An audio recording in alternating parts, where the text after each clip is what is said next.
વિદુરજીએ જ્યારે ધૃતરાષ્ટ્ર અને ગાંધારીને યુદ્ધ પછી આ પાંડવો સાથે રહેતા જોયા છે ત્યારે વિદુરજીએ એમને સમજણ આપી છે કે તમને શરમ નથી આવતી? આટલી ઉંમરે તમે એમ કહેતા હતા કે 5 ગામ નહીં આપીએ.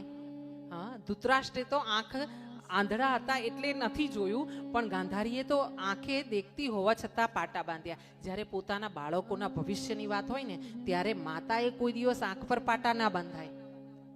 હા, ત્યારે એનું પહેલું જ કર્તવ્ય બને, એની પહેલી ફરજ બને કે પોતાના બાળકને ટોકે, રોકે, સમજાવે.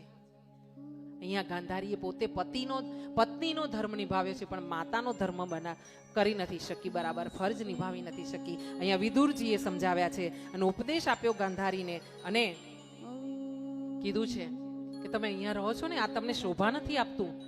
જે પાંડવોને તમે તમારા જ મહેલમાંથી કાઢી મૂક્યા હતા એના જ મહેલમાં તમે રહો છો અને આ તમે મિષ્ટાન ભોગવો છો. અત્યારે મિષ્ટાન જમો છો એમના ત્યાં. રાત્રિના સમયમાં વિદુરજી આ ગાંધારી અને ધૃતરાષ્ટ્રને લઈને નીકળી ગયા છે, વન તરફ ગમન કર્યું છે અને